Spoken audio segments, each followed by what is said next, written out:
भक्तकार्यकल्पद्रुम गुरु सार्वभौम श्रीमद् राजाधिराज योगी महाराज त्रिभुवनानंद अद्वैत अभेद निरंजन निर्गुण निरालंब परिपूर्ण सदोदित सकल मत स्थापित सद्गुरु माणिक प्रभु महाराज की जय। वंदे श्री प्रभु सद्गुरुं गुणनिधिं सद्भक्त कल्पद्रुमं मंदानां शरणं शरण्यममलं नाथन्वनाथाश्रयम् यत्सत्तावशजेन स्थावरभो देहस्सुचेष्टान्वितः सोऽयं वो विदधातु वाञ्छितफलं माणिक्यकल्पद्रुमः। ॐ पार्थाय प्रतिबोधितां भगवता नारायणेन स्वयं व्यासेन ग्रथितां पुराणमुनिना मध्ये महाभारतम् अद्वैतामृतवर्षिणीं भगवतीम् अष्टादशाध्यायिनीम् अम्ब त्वाम् अनुसन्दधामि भगवद्गीते भवद्वेषिणीम्। आज से वेदांत सप्ताह महोत्सव प्रारंभ हो रहा है और जैसे कि हमारी परंपरा रही है, हम इस वेदांत सप्ताह महोत्सव के अंतर्गत वेदांत शिक्षा शिविर का आयोजन पिछले अनेक वर्षों से करते आ रहे हैं। वेदांतो नाम उपनिषद प्रमाणम, उपनिषदों में जिस ज्ञानकांड का वर्णन हुआ है उसका बोध जनसामान्य को सरलता से सुगमता से हो, इस उद्देश्य से महाराज श्री ने इस वेदांत सप्ताह महोत्सव का सूत्रपात किया और उसी परंपरा में प्रतिवर्ष हम वेदांत शिक्षा शिविर का आयोजन करते हैं। वेदांतो नाम उपनिषद प्रमाणम, उपनिषदों में जिस ज्ञान का निरूपण किया गया है उसी को वेदांत कहते हैं। वेदों के अंत में जो आता है उसको वेदांत कहते हैं। और इस वेदांत शास्त्र के 3 प्रमाणभूत ग्रंथ माने गए हैं जिसको प्रस्थान त्रय कहते हैं। उपनिषद जिसको हम श्रुति प्रमाण कहते हैं, श्रीमद् भगवद गीता जिसको हम स्मृति प्रमाण कहते हैं, और तीसरा है ब्रह्मसूत्र जिसको हम न्याय प्रमाण कहते हैं, अथवा हम इनको प्रस्थान त्रय भी कहते हैं। तो भगवद गीता जो है वो वेदांत शास्त्र का अत्यंत महत्वपूर्ण ऐसा ग्रंथ है और भगवद गीता का महात्म्य ऐसा है कि सर्वोपनिषदो गावो दुग्धा गोपालनंदनः पार्थो वत्सः सुधीर भोक्ता दुग्धम गीतामृतम महत्। सभी उपनिषदों का निचोड़, सभी उपनिषदों का सार जो है वो श्रीमद् भगवद गीता है। और गीता का महात्म्य ऐसा है, गीता सुगीता कर्तव्या किमन्यई शास्त्र विस्तरैहि या स्वयं पद्मनाभस्य मुख पद्माद् विनिसृता। ये जो है गीता को अच्छी तरह से गा लेना चाहिए। सुगीता कर्तव्या, उसको अच्छी तरह से गा लेना चाहिए। और एक बार अगर हमने गीता को अच्छी तरह से गा लिया मतलब क्या, समझ लिया, तो किमन्यई शास्त्र विस्तरैहि, अन्य शास्त्रों को देखने की आवश्यकता नहीं है, अन्य शास्त्रों के विस्तार में जाने की आवश्यकता नहीं है। क्यों? क्योंकि या स्वयं पद्मनाभस्य मुख पद्माद् विनिसृता, ये भगवद गीता जो है स्वयं पद्मनाभ भगवान श्रीमन नारायण के मुख कमल से निकली हुई है। अंग्रेजी में जिसको कहते हैं ना, straight from the horses mouth. तो भगवान के मुखारविंद से निकली हुई गीता होने के कारण इस गीता का अनन्य साधारण ऐसा महत्व है।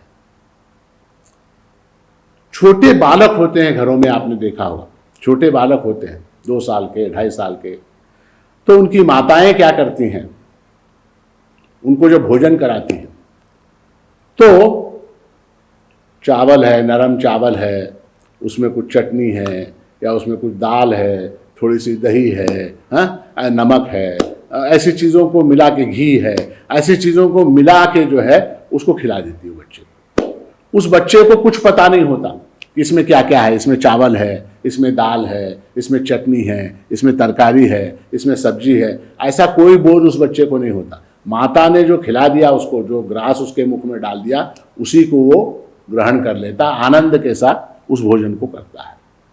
उसी तरह से ये भगवत गीता जो है, भगवान ने सारे शास्त्रों का निचोड़, उपनिषदों का निचोड़ जो है, सार जिसको हम कहते हैं, वो हमारे लिए ये अमृत जो है तैयार करके रखा हुआ है।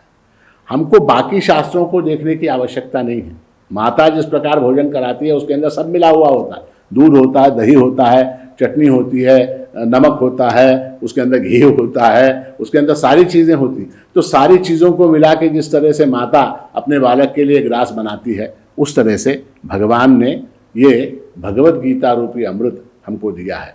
और वेदांत शिक्षा शिविर के अंतर्गत गत वर्ष हमने भगवत गीता के 6ठे अध्याय का अध्ययन किया था। यदि आपको स्मरण होगा, 6ठे अध्याय का हमने गत वर्ष वेदांत सप्ताह में अध्ययन किया था।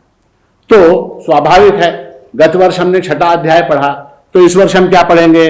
तो इस वर्ष जो है हम 7वां अध्याय देखेंगे, श्रीमद् भगवत गीता का 7वां अध्याय, उसका हम अध्ययन करेंगे। ऐसा है कि ये जो भगवत गीता है, इसमें कुल 18 अध्याय है, और इसका विभाजन जो किया गया है शास्त्र में, वो ऐसे किया गया है, 6 अध्यायों का एक एक षटक बनाया गया। षटक पहले से लेके 6ठे अध्याय तक का जो है उसको प्रथम षटक कहते हैं। 7वें से लेके 12वें अध्याय तक का जो 6 अध्यायों का एक ग्रुप है, एक समूह है, उसको मध्यम षटक कहते हैं। और 13 से लेके 18 तक का जो आखिरी षटक है, षटक समझते हैं ना आप, जैसे क्रिकेट के अंदर ओवर होता है, ओवर कैसा होता है? तो 6 गेंदों का एक ओवर होता है। तो उस तरह से भगवत गीता में 3 ओवर है। पहला जो है उसको प्रथम षटक कहते हैं, बीच वाला जो है उसको मध्यम षटक कहते हैं, और अंतिम जो है लास्ट एंड फाइनल ओवर, उसको क्या कहते हैं? उसको कहते हैं चरम षटक। तो पहले षटक के अंदर जीव मूलतः जो है, अनेक विषय आए हैं, किंतु मूलतः जो है जीव के स्वरूप का वर्णन हुआ है। जीव के स्वरूप का वर्णन है। जीव यानी क्या? तो जीव यानी शरीर मत समझिए। जीव यानी क्या? शरीर के अंदर रहने वाला जो है, कंटेनर एंड कंटेंट, अंग्रेजी में ऐसे 2 शब्द हैं। कंटेनर, शरीर क्या है? ये कंटेनर है, एक पात्र है। इस पात्र के अंदर जो कंटेंट है, इसके अंदर जो रहने वाला है, उसका नाम जीव है। उसके स्वरूप का विवेचन मूलतः, मुख्यतः, प्रधानतः जो है प्रथम षटक में हुआ है। उसके बाद दूसरी बात क्या है प्रथम षटक के अंदर? तो तत्वमसि है जो महावाक्य है, इस महावाक्य के जो 3 पद है, पहला पद कौन सा? तो तत्, त्वम, असि, ऐसे 3 पद हैं। तो महावाक्य के 3 पदों में से जो त्वम पद है, उस त्वम पद का शोधन, उस त्वम पद का अर्थ जो है वो प्रथम षटक में दिया गया है। उसके बाद क्या उसमें साधना कौन सी बताई? तो प्रथम षटक के अंदर कर्म योग की साधना बताई गई। प्रथम षटक के अंदर वैसे तो अनेक बातें बताई गई, किंतु पहले से लेके 6ठे अध्याय तक का जो विषय है, उसमें कर्म योग की साधना जो है वो प्रधानतः कही गई है। और क्या विशेष क्या है उसके अंदर? उसके अंदर पहले षटक के अंदर विशेष बात यह है कि उसके अंदर मनुष्य के प्रयत्न के ऊपर बल दिया गया है। पुरुष प्रयत्न जिसको कहते हैं, मनुष्य के प्रयत्न के ऊपर बल दिया गया है। 6ठे अध्याय में गत वर्ष हमने देखा क्या? उद्धरेदात्मनात्मानं नात्मानं अवसादयेत आत्मैव ह्यात्मनो बंधु आत्मैव रिपुरात्मनः। तो पुरुषार्थ जो है, पुरुषार्थ, इसका प्रधानतः इसके अंदर वर्णन हुआ है प्रथम षटक के अंदर। और क्या?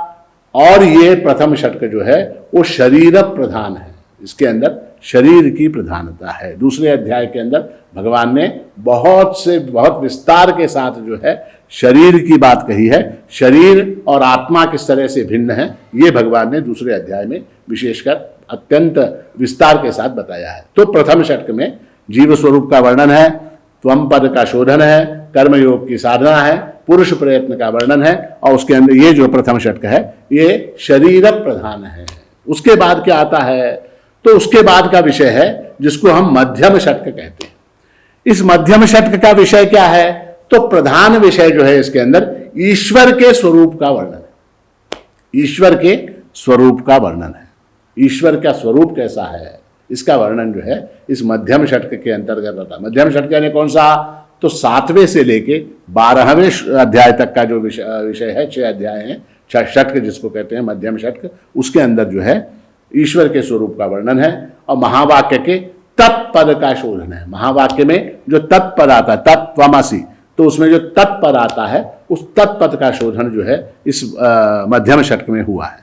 और इसके अंदर योग कौन सा, तो इसके अंदर उपासना योग, भक्ति योग, उपासना योग जो है वो प्रधानतः इस मध्यम षट्क का विषय है। और इसके अंदर विशेष बात क्या है, तो ईश्वर की कृपा, ईश्वर की अनुकंपा जो है इसका ये विषय है। विषय क्या है, तो ईश्वर की कृपा। ईश्वर की कृपा जो है, जिस प्रकार ईश्वर की कृपा कैसी है, तो ईश्वर की कृपा जो है सतत बहने वाले झरने की तरह है। ईश्वर की कृपा कैसी है, तो सतत बहने वाले झरने की तरह है।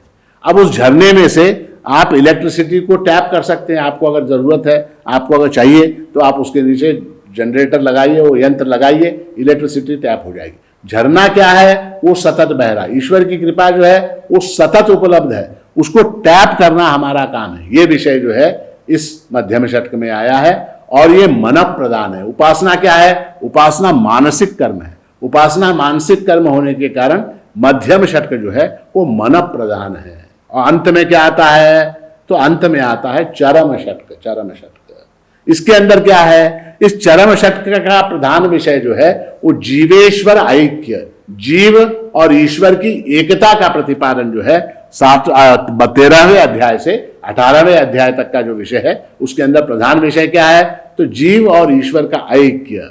और उसके अंदर महावाक्य के 80 पद का शोधन किया गया। 80 यानी तत्त्वमसि, तो 80 जो तीसरा पद है उस तीसरे पद का शोधन जो है इस अंतिम षट्क में हुआ है। योग कौन सा, तो ज्ञान योग। इसके अंदर जो है ज्ञान योग, अधिक मास में हमने इस ज्ञान योग के 3 अध्याय देखे। कौन से, 13वां, 14वां, 15वां। तो इसमें जो है जीव, जीवात्मा और परमात्मा, इनके ऐक्य का प्रतिपादन जो है वो इस चरम षट्क में हुआ है। देखिए, जीवात्मा, परमात्मा, आत्मा दोनों के अंदर कॉमन है, आत्मा दोनों के अंदर सामान्य है। जीव विशेषण है और परम विशेषण है।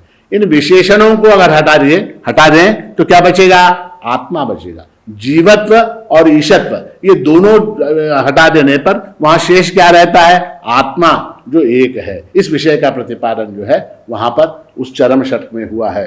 और उसके अंदर योग कौन सा, तो ज्ञान योग। ज्ञान योग, ज्ञान योग यानी क्या, ज्ञान योग यानी क्या, ज्ञान योग यानी बस इतना सा आप समझ लीजिए, लहर ये समझ ले कि वो पानी है। बस लहर, तरंग ये जान ले कि उसका स्वरूप जो है जल से भिन्न नहीं है।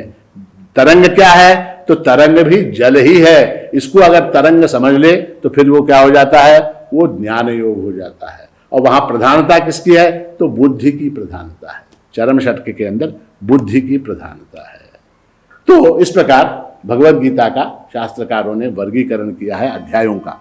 और उसमें हम आज यहां प्रारंभ करने जा रहे हैं मध्यम षट्क का 7वां अध्याय। मध्यम षट्क का पहला अध्याय, भगवद गीता का 7वां अध्याय।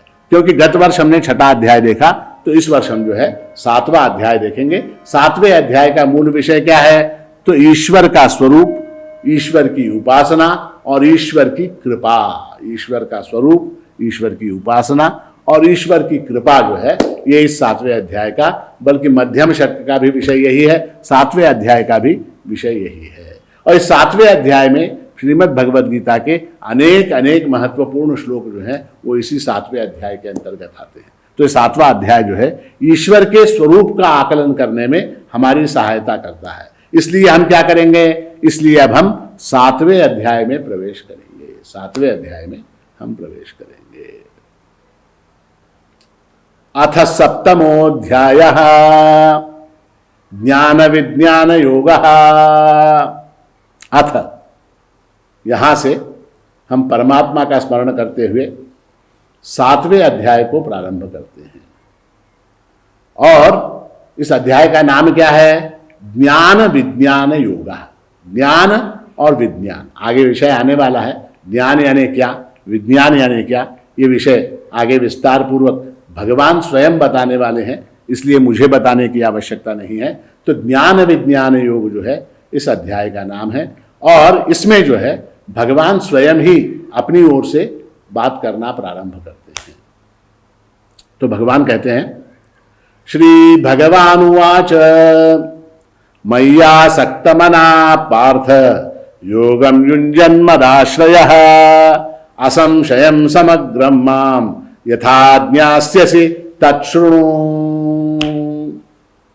श्री भगवान ने कहा, क्या कहा? हे पार्थ, हे पार्थ। पार्थ क्यों कहा? क्योंकि कुंती का नाम जो है, एक नाम क्या है? प्रथा। तो प्रथा का जो पुत्र है वो क्या हो जाएगा? वो पार्थ हो जाएगा। तो इसलिए जो है भगवान जो है अत्यंत प्रेम के साथ जब अर्जुन को अत्यंत स्नेह के साथ संबोधित करते हैं तो पार्थ कहते हैं। तो हे पार्थ, मुझमें आसक्त मन वाला, मेरे आश्रित होकर योग का अभ्यास करते हुए तू मेरे समग्र रूप को निस्संदेह जैसा जानेगा, उसको सुन। असंशयम समग्रम माम यथा ज्ञास्यसि तच्छृणु। मेरे समग्र स्वरूप को, मेरे समग्र स्वरूप। तो ऐसा है कि इस 7वें अध्याय के पहले जो 3 श्लोक हैं, पहला, दूसरा, तीसरा, ये क्या है? तो ये परिचयात्मक श्लोक है, विषय वस्तु का परिचय कराने वाले हैं, जिसको हम भूमिका कहते हैं, अथवा अंग्रेजी में जिसको इंट्रोडक्शन कहते हैं, इंट्रोडक्टरी जिसको कहते हैं। तो भूमिका बनाने के लिए विषय वस्तु क्या है इस अध्याय की, ये समझाने के लिए अर्जुन को भगवान पहले 3 श्लोकों में इस अध्याय की विषय वस्तु की भूमिका बांध रहे हैं। और यहां कहते हैं कि समग्रम माम न्यास्यसि। विषय क्या है? तो ईश्वर का स्वरूप। तो यहां भगवान कहते हैं तुम मुझे संपूर्ण रूप से जान लोगे, तुम मुझे संपूर्ण रूप से जान लोगे। ठीक है। अब देखिए, संपूर्ण रूप से जानना यानी क्या? हम जो भी जानते हैं, हम जो भी जानते हैं वो आंशिक रूप से जानते हैं। किसी भी वस्तु को हम जो जानते हैं आंशिक रूप से जानते हैं, समग्र रूप से हम जान ही नहीं सकते। जैसे उदाहरण के लिए, अब मेरे सामने ये कागज रखा हुआ, ठीक है, ये कागज। अब इस कागज को मैं देख रहा हूं, इस कागज को मैं जान रहा हूं, ठीक है, किंतु इस कागज का जो ऊपरी हिस्सा है, इस कागज का जो ऊपरी हिस्सा है, जो पहला पृष्ठ है, उसी को मैं जान रहा हूं। इसका जो नीचे का हिस्सा है, इस कागज का जो नीचे का हिस्सा है, उसको मैं जान रहा हूं क्या? उसको मैं नहीं जान रहा, उसको मैं नहीं जान रहा। मैं उस कागज के ऊपरी हिस्से को, जिसको हम फर्स्ट पेज कहते हैं, जिसको पहला पृष्ठ कहते हैं, उसी को जान रहा हूं। ये जो नीचे है वो मुझे दिखाई नहीं देता। तो इसलिए क्या, इस कागज को मैं आंशिक रूप से जान रहा हूं। ठीक है, मेरे सामने कैमरा है, ठीक है। अब मैं इस कैमरे को जान रहा हूं, मैं इसको देख रहा हूं। ये जो कैमरा है उसका जो सामने का हिस्सा है वो मुझे दिखाई देता है, उसको मैं जान रहा हूं। उसके पीछे उसका जो रियर साइड है उसको मैं जान रहा हूं क्या? उसको मैं नहीं जान रहा, उसको मैं नहीं जान सकता। क्यों? क्योंकि वो पीछे है, मेरी दृष्टि के आड़ है, उस तरफ है, तो उसको मैं नहीं जान सकता। उसी तरह से ये लाइट है, लाइट के पीछे क्या है मैं नहीं जान सकता, है ना। उसी तरह से जैसे ये डेस्क है, अब डेस्क, इस डेस्क के नीचे क्या है मैं नहीं जान सकता, इसको ऊपर ऊपर से मैं देख रहा हूं। तो जगत में जितनी भी वस्तुओं का ज्ञान हमको होता है वो आंशिक रूप से होता है, समग्र रूप से हम किसी भी वस्तु को नहीं जान सकते। किंतु भगवान यहां कहते हैं समग्रम माम न्यास्यसि, तुम मुझको पूर्ण रूप से जान लोगे, समग्र पूर्ण रूप से, टोटल रूप से, समग्र रूप से तुम मुझे जान लोगे। यानी क्या? अंदर से, बाहर से, दाएं से, बाएं से, ऊपर से, नीचे से, चारों तरफ से तुम मुझे जान लोगे। ठीक है। अब ईश्वर का जो स्वरूप है वो कैसा है? तो वो द्विविध है, दो प्रकार का है। एक को कहते हैं सगुण रूप, दूसरे को कहते हैं निर्गुण रूप। तो यहां समग्रम माम न्यास्यसि का तात्पर्य क्या है कि तुम मेरे सगुण स्वरूप को भी जानोगे और तुम मेरे निर्गुण रूप को भी जान लोगे। समग्र यानी क्या? इस तरफ का भी जान लोगे, उस तरफ का भी जान लोगे। मेरा जो सगुण रूप है, जिसको शास्त्र में अपरा प्रकृति कहा गया, अपरा प्रकृति, और मेरा जो निर्गुण स्वरूप है, जिसको शास्त्र में परा प्रकृति कहा गया है, तुम अपरा को भी जानोगे, तुम परा को भी जानोगे। अपरा शब्द का अर्थ होता है लोअर। अपर यानी क्या? लोअर। देखिए अंग्रेजी में अपर यानी ऊपर, ऊंचा हो जाता है। अपरा, अपरा यानी क्या? नीचे की, लोअर, निचले दर्जे की। और परा यानी क्या? परा यानी हायर, परा यानी ऊंचे दर्जे की। तो मेरा जो सगुण स्वरूप है, राम कृष्ण इत्यादि जो मेरे अवतार हैं, ये जो सारे मेरे देवी देवता के रूप में अनेक रूपों में मैं जो दिखाई देता हूं, ये जो मेरी अपरा प्रकृति है, इसको तुम जानोगे। यानी मैं जो अवतार में जो विग्रह धारण करता हूं, मैं जो शरीर धारण करता हूं, उसको तुम जानोगे।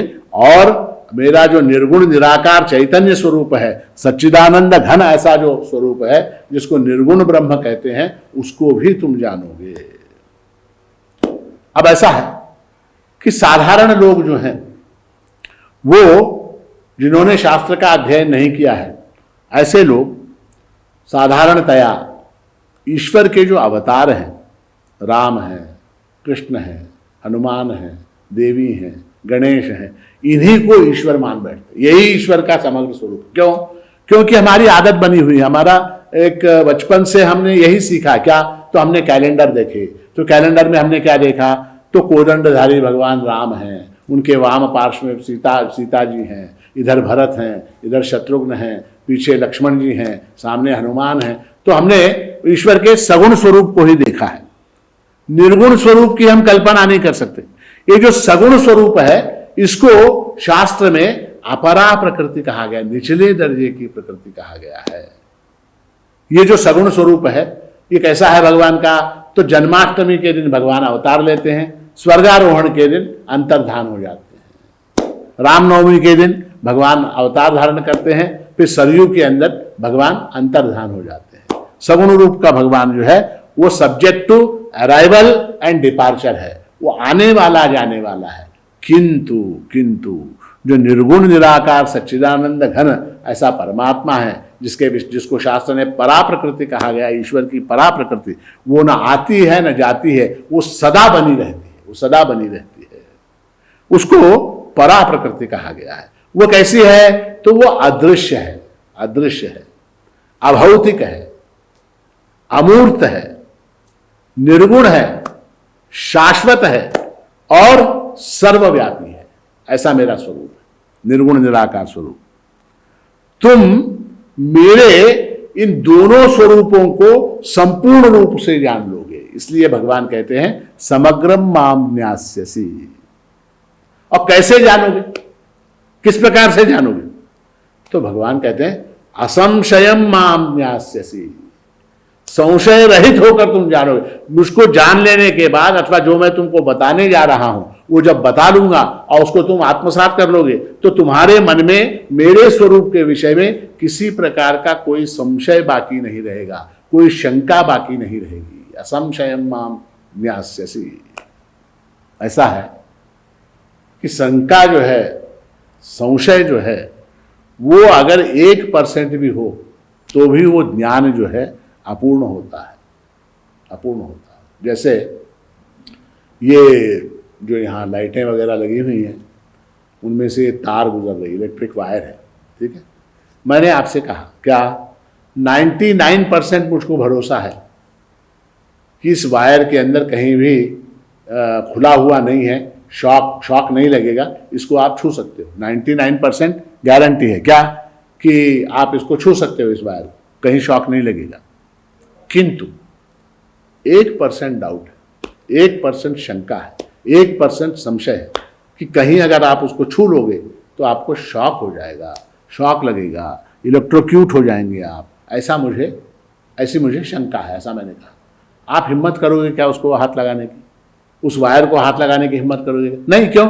क्योंकि 1% जो डाउट है ना, वो इतना सा डाउट भी जो है आपके ज्ञान को जो है वो कलुषित कर देता है, दूषित कर देता है। जैसे घड़ा भर दूध हो, दूध कितना, घड़ा भर के है, और उसके अंदर 1 ग्राम नमक जो है उस घड़े भर दूध का नाश करने के लिए पर्याप्त है। उसी तरह से थोड़ा सा भी संशय, थोड़ी सी भी शंका, इतना सा भी डाउट जो है ईश्वर के स्वरूप में, ईश्वर के स्वरूप के संदर्भ में अगर हमारे मन में होगा तो वो ईश्वर का स्वरूप जो है उसका आकलन हमें नहीं हुआ, ऐसा ही कहना पड़ेगा, ऐसा ही कहना पड़ेगा।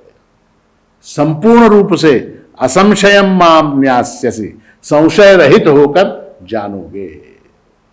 बड़ी अच्छी बात है महाराज, बड़ी अच्छी बात है। तो ज्ञान क्या है वो हमको दीजिए। कोई भी शिष्य होगा, कोई भी भक्त होगा, कोई भी वहां पर स्टूडेंट होगा, अर्जुन होगा, क्या बोलेगा? इतना अच्छा अगर ज्ञान है तो वो ज्ञान हमको दीजिए। भगवान कहते हैं इस ज्ञान को प्राप्त करने के लिए कुछ अर्हताएं हैं, कुछ कंडीशंस हैं, उनको अगर तुम पूरा करोगे तो मैं ये ज्ञान तुमको दूंगा। जैसे मेडिकल कॉलेज है, तो मेडिकल कॉलेज में एडमिशन के लिए कुछ कंडीशंस है क्या नहीं, है क्या नहीं है? तो आपको क्या 12वीं की परीक्षा में कम से कम 80-90% मार्क लेने होंगे।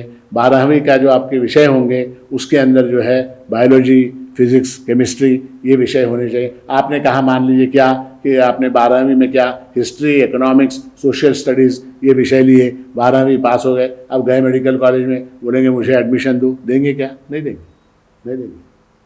आपको मिलिट्री में भर्ती होना है, आपको मिलिट्री में भर्ती होना है।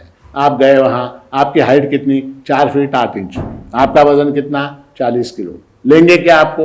नहीं लेंगे। वहाँ शारीरिक बल का होना, वहाँ ऊंचाई होना, शरीर का हृष्टपुष्ट होना जो है अत्यंत आवश्यक है। तो वो अगर अर्हता, वो कंडीशंस आपने फुलफिल नहीं की तो वहाँ आपको प्रवेश नहीं मिलेगा।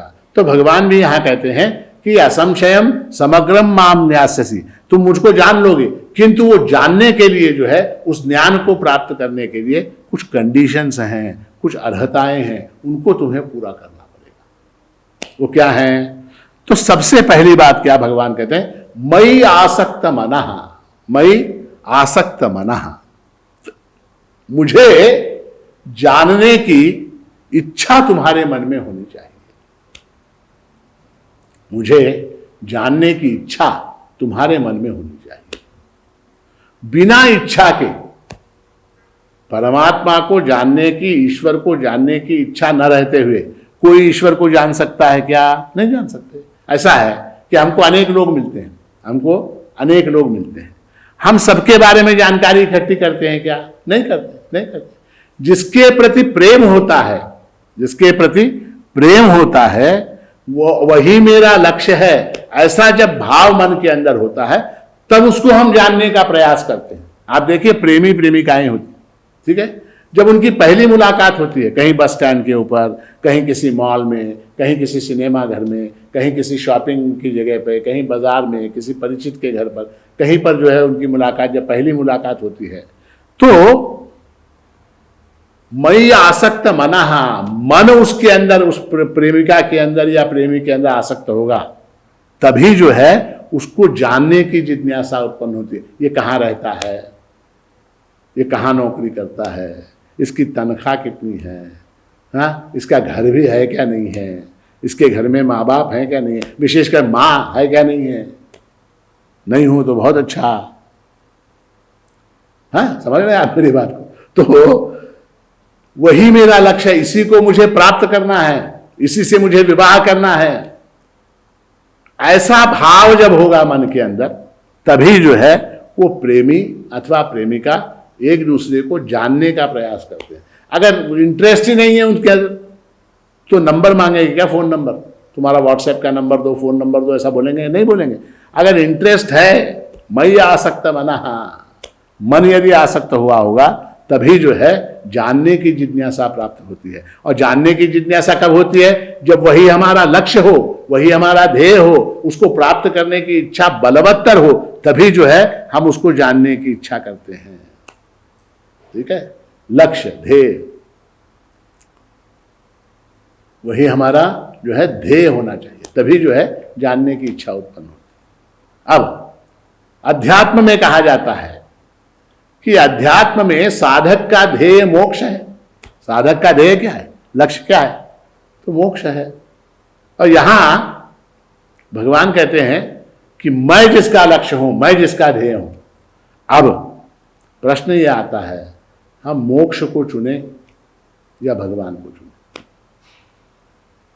मोक्ष जो है धर्म अर्थ काम मोक्ष, मोक्ष परम पुरुषार्थ है, उससे बढ़कर कुछ नहीं है। तो हम मोक्ष को चुने या हम भगवान को चुने? तो ऐसा है, मोक्ष और ईश्वर ये दोनों समानार्थी शब्द हैं। मोक्ष भगवान से भिन्न नहीं है और भगवान जो है वो मोक्ष से भिन्न नहीं है। अध्यात्म में जिसको हम मोक्ष कहते हैं, धर्म में उसी को भगवान या ईश्वर कहते हैं। ऐसा है कि हमारा सबका लक्ष्य क्या है? मोक्ष क्यों चाहते हैं? हम इसलिए चाहते हैं क्योंकि मोक्ष में क्या है? स्वतंत्रता है, सुरक्षा है, शांति है, आनंद है। हमारी समस्या क्या?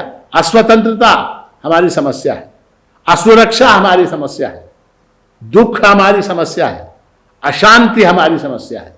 इनसे हम मुक्त होना चाहते हैं। अस्वतंत्रता से, असुरक्षा से, दुख से और अशांति से, इनसे हम मुक्त होना चाहते हैं, इनसे निजात पाना चाहते हैं, इनसे हम फ्रीडम चाहते हैं और इसी को मोक्ष कहते हैं। और भगवान कैसे हैं? भगवान जो है वो सर्वशक्तिमान होने के कारण वही सुरक्षा प्रदान कर सकते हैं। ऐसा है कि हमको सबको सुरक्षा चाहिए। कौन सी सुरक्षा? हमको आर्थिक सुरक्षा चाहिए, हमको सामाजिक सुरक्षा चाहिए, हमको जो है धूप से, वर्षा से, बारिश से बचने के लिए घर के रूप में सुरक्षा चाहिए, हमारी जो इमोशनल असुरक्षा है उसके लिए पत्नी चाहिए, उसके लिए बच्चे चाहिए, उसके लिए परिवार चाहिए। हाँ, ऐसे सारी चीज़ें हमारी ज़रूरत हैं। तो ये कौन दे सकता है हमको? ये सुरक्षा हमको कौन प्रदान कर सकता है? तो जो सर्वशक्तिमान है वही सुरक्षा प्रदान कर सकता है। तो ईश्वर क्या है? ईश्वर सर्वशक्तिमान है। तो इसलिए जो है सुरक्षा का एकमेव सोर्स, एकमेव स्रोत जो है वो ईश्वर है। तो सुरक्षा कहाँ सन्निहित है? ईश्वर में सन्निहित है। उसके बाद हमको क्या चाहिए? हमको स्वतंत्रता चाहिए, हमको स्वतंत्रता चाहिए, पूर्णता चाहिए, स्वतंत्रता चाहिए। ईश्वर कैसा है? ईश्वर अनंत होने के कारण जो है, ईश्वर अनंत होने के कारण वही स्वतंत्र है।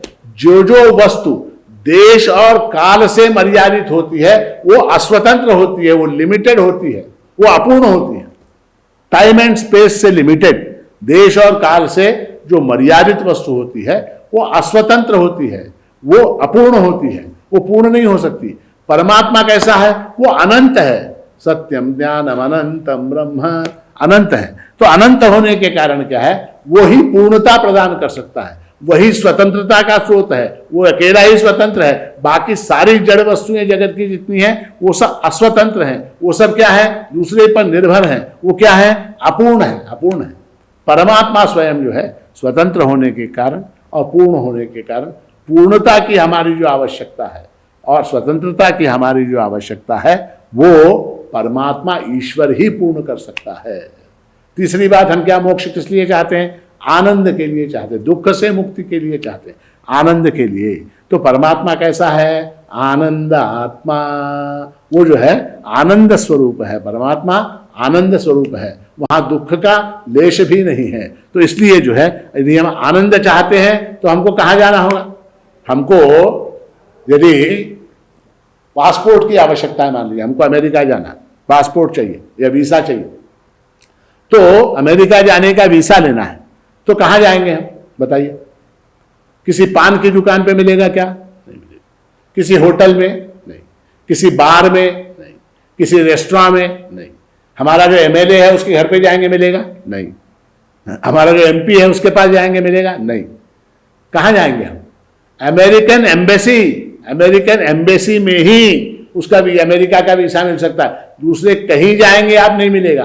तो आनंद का स्रोत जो है वो परमात्मा एकमेव ईश्वर होने के कारण यदि आनंद की खोज है हमको, तो हमको कहां जाना पड़ेगा?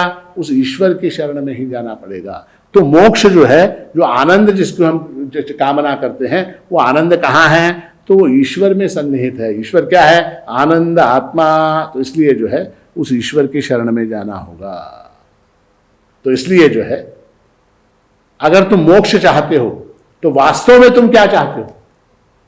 तुमने पढ़ा, धर्म अर्थ काम मोक्ष, शास्त्रों में पढ़ लिया, तो ध्येय क्या तुम्हारा? मोक्ष है।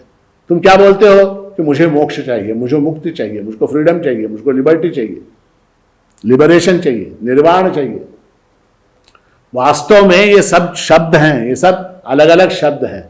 वास्तव में तुम क्या चाहते हो? तुम मुझे चाहते हो। वास्तव में तुम मुझे चाहते हो। इसलिए जो है भगवान कहते हैं मयि आसक्त मनः। तो पहली कंडीशन क्या है? अंतिम साध्य के रूप में, अंतिम ध्येय के रूप में मुझे ही वर्ण करना होगा। यदि तुमको समग्र रूप से मुझे जानना है तो अंतिम साध्य के रूप में मुझे ही चुनना होगा, मुझे मेरा ही वर्ण करना होगा। उसका साधन क्या? उसको कैसे जाने, उसको वर्णन कैसे करें, उसका चयन कैसे करें? तो उसका साधन है भक्ति, भक्ति प्रेम, भक्ति उसका साधन है। तो अब ऐसा है, यहां एक समस्या उत्पन्न हो जाती। क्या समस्या उत्पन्न होती है? समस्या ये उत्पन्न होती है कि हमारे अनेक लक्ष्य हैं, हमारे अनेक लक्ष्य हैं, अनेक ध्येय हैं, हमारे अनेक ध्येय हैं, अनेक लक्ष्य हैं। क्या क्या लक्ष्य हैं? हमको अपने बच्चे को एडमिशन चाहिए, उसके लिए अच्छा स्कूल चाहिए, हमको पत्नी चाहिए, उसके लिए अच्छी लड़की चाहिए, कन्या का विवाह करना है, उसके लिए अच्छा वर चाहिए, हमको जो है घर चाहिए, हमको बैंक बैलेंस चाहिए, हमको कार चाहिए, हमको अमुक चाहिए, हमको फलाना चाहिए, हमको ढिमकाना चाहिए। अनेक चीज़ें हमारे लिस्ट बना रखी है हमने। हमारे ध्येय क्या क्या है? एक घर होना चाहिए, एक पत्नी होनी चाहिए, एक बच्चा होना चाहिए, एक कार होनी चाहिए, एक बंगला होना चाहिए, बेंगलोर में एक घर होना चाहिए, बम्बई में एक घर होना चाहिए। लिस्ट हमारी बनी हुई है। ये सब कैसे है? ये अंतिम ध्येय नहीं है, ये अंतिम लक्ष्य नहीं है, ये अंतिम साध्य नहीं है। ये कैसा है? रेलगाड़ी से जब हम सफर करते हैं तो बीच में स्टेशन आते हैं, बीच में स्टेशन आते हैं। हम मान लीजिए गुलबर्गा से बम्बई जा रहे हैं तो कौन से स्टेशन आएंगे? सोलापुर आएगा, उसके बाद दौंड आएगा, उसके बाद पुणे आएगा, इस तरह से स्टेशन आएंगे। तो इन स्टेशनों के ऊपर हम 5 मिनट उतर कर चाय पी सकते हैं, 5 मिनट उतर कर चाय पी सकते हैं। किंतु हमारा जो मूल ध्येय है, उस गाड़ी में हम बैठे क्यों? मुंबई जाने के लिए। उसको अगर हम भूल गए, उसको अगर हम भूल गए और सोलापुर स्टेशन के ऊपर या पुणे स्टेशन के ऊपर चाय पीने में अगर हम मग्न हो गए तो क्या हो जाएगा? गाड़ी जो है छूट जाएगी, गाड़ी छूट जाएगी। तो इसलिए जो है ये बीच के जो है सारे स्टेशन, ये बच्चों का एडमिशन है, ये घर है, पत्नी है, कोर्ट है, कचहरी है, पैसा है, बैंक बैलेंस है, कार है, गाड़ी है, घोड़ा है, ये सारी चीज़ें जो है ना, ये सारी चीज़ें बीच के स्टेशन है। यहाँ उतर कर 5 मिनट रुक कर चाय पी जा सकती है, किंतु वो हमारा अंतिम साध्य नहीं है, वो जो है टर्मिनस नहीं है। टर्मिनस, टर्मिनस कौन सा? विक्टोरिया टर्मिनस, बोरी बंदर, बम्बई, वो हमारा ध्येय है, वहाँ तक हमको पहुँचना है। तो इसलिए जो है हमारा गंतव्य क्या होना चाहिए? ईश्वर होना चाहिए, ईश्वर। ध्येय को अगर हम भूल गए तो गाड़ी छूट जाएगी। इसलिए क्या? इसलिए भगवान कहते हैं योगम युंजन, इसलिए योगम युंजन कहा भगवान ने। परमात्मा को प्राप्त करने के जितने साधन हैं उनका नाम योग है, कर्म है, उपासना है, ज्ञान है, ध्यान है, पूजा है, तीर्थाटन है, जप है, दान है, होम, ये सारी चीज़ें जितनी साधनाएं हैं वो सारी साधनाएं क्या हैं? वो सारी साधनाएं योग के अंतर्गत आती। योग शब्द का अर्थ है जोड़ना। योग शब्द का अर्थ क्या? जोड़ना। 2 और 2 का योग कितना होता है? 4 होता है। 2 में 2 मिलाने से 4 होता है। तो योग शब्द का अर्थ है जोड़ना, मिलाना। तो जीवात्मा को जो परमात्मा से मिला देता है उसका नाम योग है, उसका नाम योग है।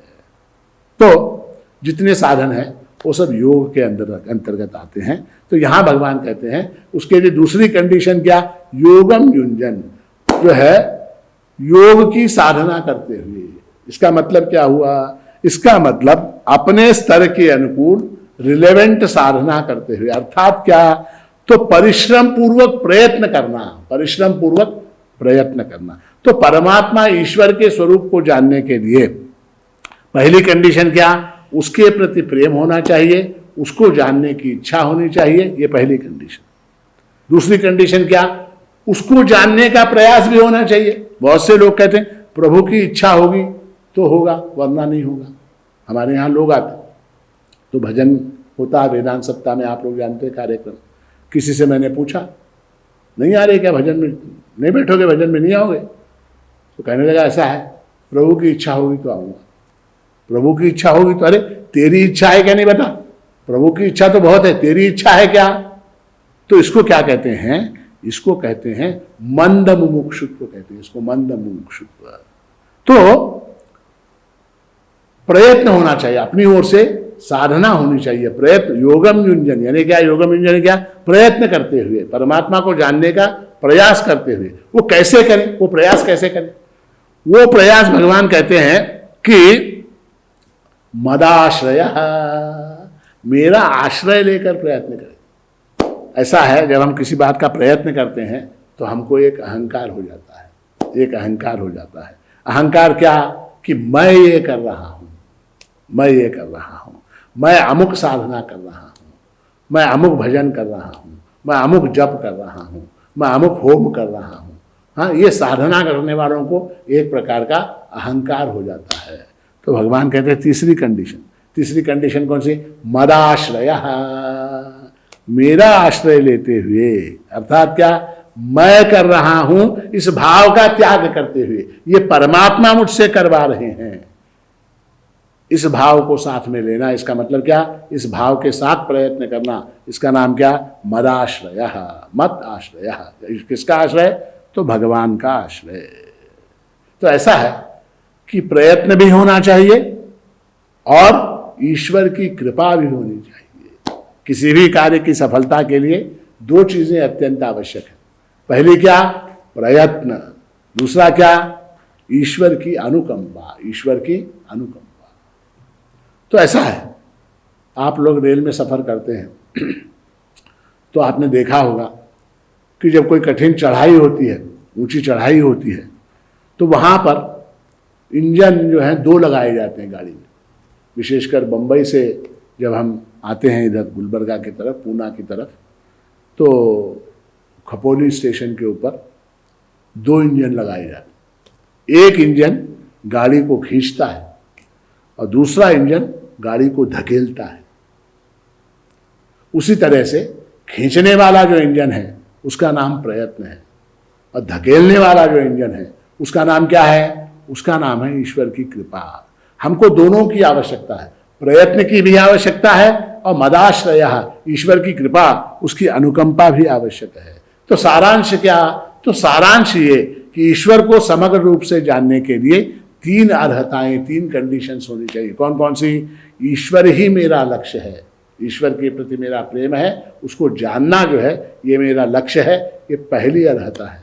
दूसरी अर्हता क्या, उसके लिए योग्य साधना, साधना यानी क्या, उसके लिए योग्य ऐसा प्रयत्न। और तीसरी बात क्या, सदा ईश्वर की अनुकंपा की अपेक्षा, उसकी कृपा की अपेक्षा रखना, उसकी कृपा के लिए प्रार्थना करते रहना, ये तीसरी अर्हता है। तो परमात्मा को जानना ही परमात्मा स्वरूप होना है। क्या हो जाएगा, ये तीन अर्हताएं हो जाएंगी। ये तीन कंडीशंस अगर आपने फुलफिल कर दी तो भगवान आपको जो है अपने समग्र रूप का दर्शन करवाएंगे, अपने समग्र रूप का ज्ञान करवाएंगे। और वो ज्ञान होने के बाद क्या होगा, परमात्मा को जानना जो है, परमात्मा को जानना ही परमात्मा स्वरूप होना है।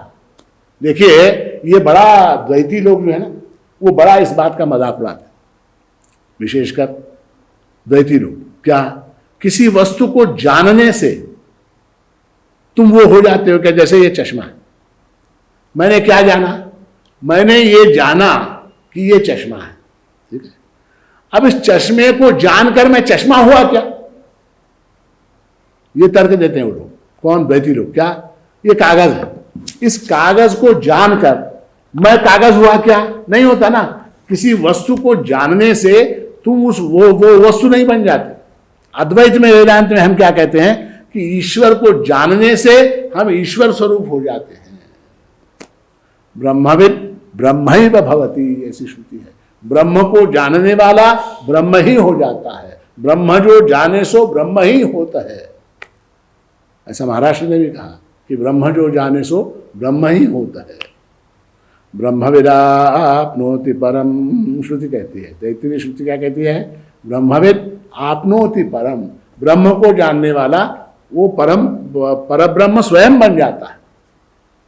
अब ऐसा है, इसको थोड़ा सा समझना आवश्यक है। इसको थोड़ा सा समझना आवश्यक है। यह जानना शब्द का अर्थ क्या है? जानना शब्द का अर्थ है उसको आत्मसात कर लेना, उसको आत्मसात कर देना। महाभारत का प्रसंग है। महाभारत का क्या प्रसंग है कि कर्ण जो है वास्तव में क्या था? कर्ण वास्तव में कुंती का पुत्र था, ज्येष्ठ पांडव था, किंतु वो ये नहीं जानता था कि वो स्वयं ज्येष्ठ पांडव है।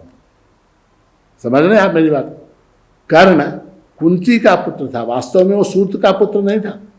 सूत का पुत्र नहीं था, वो राधेय नहीं था, वो कौन्तेय था, कुंती का ज्येष्ठ पुत्र था, ज्येष्ठ पांडव था। किंतु उसको मैं कुंती का पुत्र हूं इस बात का अज्ञान था। ठीक है। अब जब कृष्ण ने उसके जन्म का रहस्य उसको समझाया तो क्या हुआ? वो जान गया, वो जान गया। और जानकर क्या हुआ? जानकर क्या हुआ? जानकर वो ज्येष्ठ पांडव बन गया। किस बात को जाना उसने? मैं ज्येष्ठ पांडव हूं, मैं कौन्तेय हूं, इस बात को उसने जाना। और क्या बना? वो ज्येष्ठ पांडव बन गया, वो कौन्तेय बन गया। किंतु क्या ज्ञान से पूर्व जो है वो क्या था? ज्ञान से पूर्व भी वो क्या था? तो वो ज्येष्ठ पांडव ही था, वो कौन्तेय ही था। किंतु ज्ञान होने के बाद क्या हुआ? उसको इस बात का ज्ञान हुआ कि मैं वो हूं, मैं वो हूं, इस बात का ज्ञान हुआ। तो इसलिए हमारे वेदांत में, अद्वैत वेदांत के अंदर विशेषकर हम जो ये कहते हैं कि ब्रह्म को जो जान लेता है वो ब्रह्म बन जाता है। ब्रह्म कैसे बनता है? बनता नहीं है, वो पहले से ही ब्रह्म है। अपने ब्रह्मत्व को पहचान लेता है, अपने ब्रह्मत्व को पहचान लेता है। तो इसलिए भगवान ने यहां जो कहा कि मय्यासक्त मना पार्थ योगम युञ्जन मदाश्रयः असंशयम समग्रम माम यथा ज्ञास्यसि तच्छृणु, यथा ज्ञास्यसि तच्छृणु। तुम जिस प्रकार से मेरे स्वरूप को जानोगे उसे ध्यान पूर्वक सुनो, उसे ध्यान पूर्वक सुनो। ऐसा है कि अंग्रेजी में दो शब्द हैं, एक को कहते हैं हियरिंग और दूसरे को कहते हैं लिसनिंग। हियरिंग यानी क्या? हियरिंग यानी सुनना, सुनना, सुनना यानी क्या? इन इंद्रियों के अंदर उन शब्दों को ग्रहण, कर्णेंद्रिय के अंदर, श्रवणेंद्रिय के अंदर उन शब्दों के आघात को अनुभव करना, इसका नाम सुनना है। और हियरिंग यानी क्या? लिसनिंग यानी क्या? लिसनिंग का अर्थ यह है कि इस कान से जो सुना उसको बुद्धि में रचाना, पचाना अथवा हृदय के अंदर उसको बैठाना, हृदय के अंदर उसको बैठाना। तो हियरिंग में क्या होता है? इस कान से आता है, इस कान से चला जाता है, इस कान से आता है, इस कान से चला जाता है। और लिसनिंग में क्या होता है? लिसनिंग में इस कान से जो शब्द अंदर जाते हैं वो या तो ऊपर की ओर जाकर बुद्धि में बैठ जाते हैं अथवा नीचे की ओर जाकर हृदय में बैठ जाते हैं। इस कान से जो जाता है वो ऊपर की ओर जाके बुद्धि में बैठता है अथवा नीचे की ओर जाके हृदय में बैठता है। तो भगवान ये कहते हैं यथा ज्ञास्यसि तच्छृणु, उसको तुम मुझसे सुनो। ठीक है। तो अब हम क्या करेंगे? भगवान जो बताने वाले हैं उसको सुनेंगे, भगवान जो बता रहे हैं उसको सुनेंगे। इस दूसरे श्लोक में भगवान कहते हैं ज्ञानम तेहम सविज्ञानम इदम वक्ष्याम्यशेषतः यज्ञात्वा नेह भूयोन्यत् ज्ञातव्यम अवशिष्यते। अहम इदम सविज्ञानम ज्ञानम ते अशेषतः वक्ष्यामि।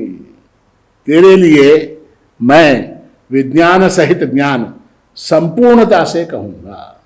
यह ज्ञात्वा यह भूयः अन्यत् ज्ञातव्यम नावशिष्यते, जिसको जानने के बाद फिर यहां कुछ भी जानना बाकी नहीं रहेगा, कुछ भी जानना बाकी नहीं रहेगा। इंट्रोडक्शन जो है, भूमिका जो है, उसी को भगवान आगे बढ़ा रहे हैं।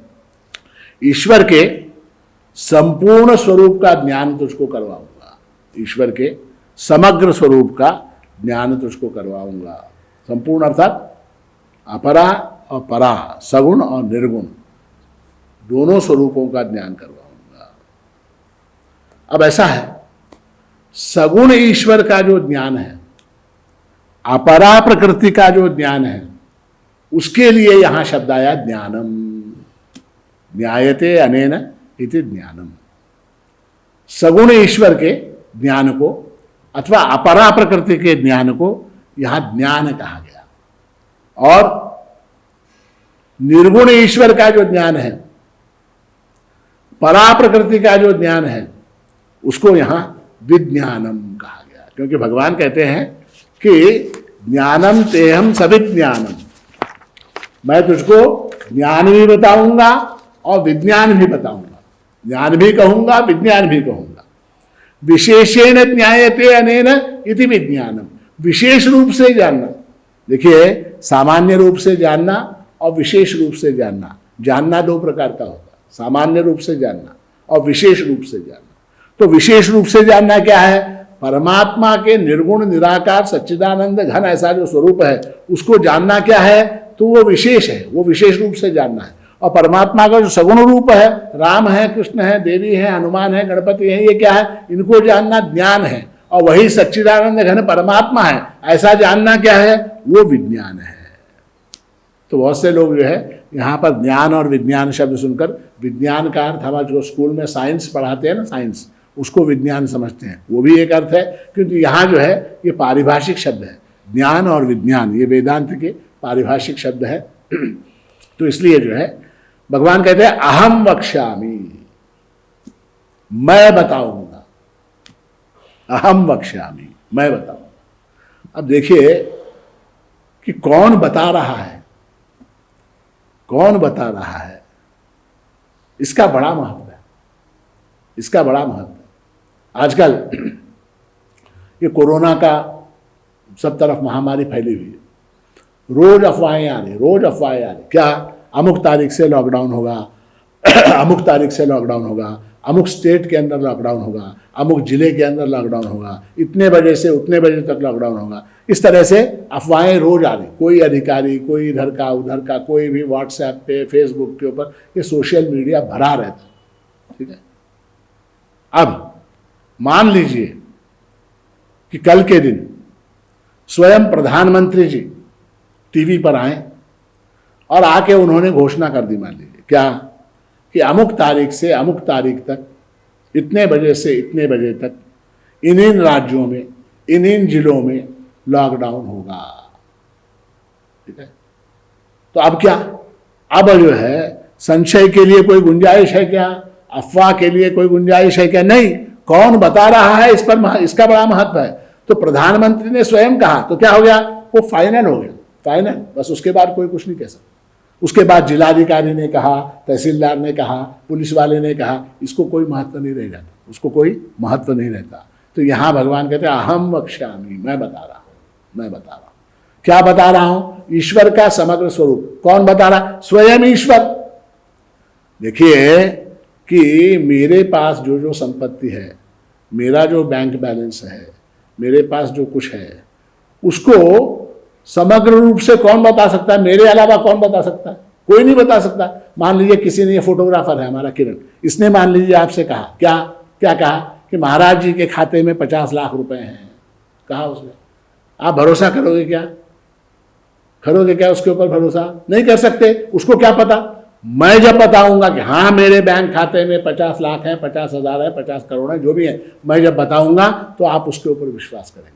ईश्वर के स्वरूप के विषय में कौन बता सकता है? स्वयं ईश्वर ही बता सकता है। तो इसलिए जो है अहम वक्ष्यामि, मैं बता रहा हूं।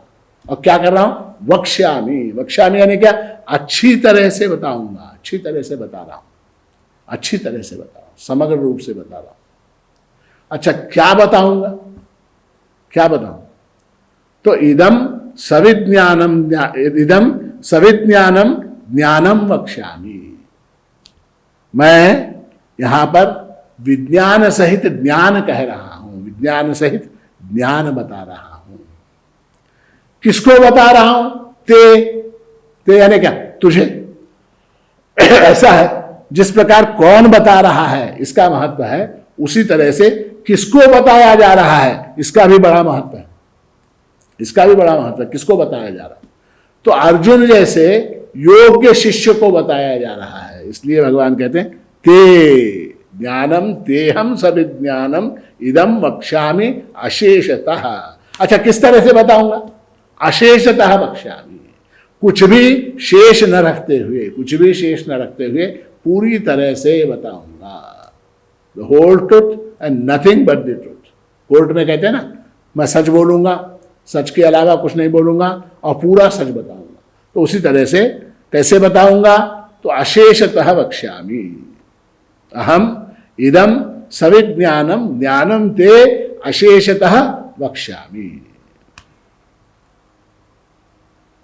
ऐसा है कि भगवान यहाँ अपने सगुण साकार स्वरूप का वर्णन भी करने वाले हैं, अपने निर्गुण निराकार स्वरूप का वर्णन भी करने वाले हैं। तो सगुण के स्तर पर हमको भेद दिखाई देता है। राम अलग है, कृष्ण अलग है, गणेश जी अलग हैं, हनुमान जी अलग। सगुण के स्तर पर हमको भेद दिखाई देता है। सगुण ईश्वर में और मुझ में, जीव में भेद है।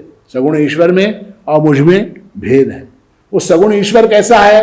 वो सर्वशक्तिमान है। और मैं जीव कैसा हूं? मैं अल्प शक्तिमान हूं। मैं कर सकता हूं क्या? सृष्टि स्थिति लय कर सकता हूं क्या? सृष्टि को उत्पन्न कर सकता हूं क्या? सृष्टि का नाश कर सकता हूं क्या? करतुम अकर्तुम अन्यथा करतुम, ऐसी शक्ति मेरे अंदर है क्या? नहीं है, ईश्वर के अंदर है। तो यहां भेद है, परमात्मा का जीवात्मा का भेद है। उसी तरह से वो सर्वज्ञ है। ईश्वर क्या है? सर्वज्ञ है, सब कुछ जानने वाला है। सब कुछ जानने वाला क्यों है? क्योंकि वो सर्वव्यापी है। वो सर्वज्ञ क्यों है? क्योंकि सर्वव्यापी है, सब तरफ है, सब तरफ है। अमेरिका में भी है, इंग्लैंड में भी है, इंडिया में भी है, चाइना में भी है, और खुशी की बात यह है कि पाकिस्तान में भी है। वो ईश्वर जो है सब तरफ है, ऊपर है, नीचे है, दाएं है, बाएं है, आगे है, पीछे है, सब तरफ है। तो सर्वव्यापी होने के कारण वो सर्वज्ञ है। मैं जो अल्पशक्तिमान ऐसा जीव हूं, मैं सर्वज्ञ हो सकता हूं क्या? मैं सर्वज्ञ हो सकता हूं क्या? आज रात को मेरे घर में क्या भोजन पकेगा इसका मुझको ज्ञान है क्या? नहीं है, नहीं है। मैं सर्वज्ञ नहीं हूं। मैं क्या हूं? मैं अल्पज्ञ हूं। किंतु निर्गुण के स्तर पर जब हम देखते हैं तो निर्गुण के स्तर पर क्या है कि वहां अभेद हो जाता है। वहां क्या है? अभेद हो जाता है। क्यों अभेद हो जाता है? क्योंकि निर्गुण क्या है? निर्गुण चेतन तत्व है। निर्गुण क्या है? वो चेतन तत्व है, वो चैतन्य है। उस ईश्वर के अंदर जो चैतन्य है, मेरे अंदर जो चैतन्य है, वो दोनों क्या है?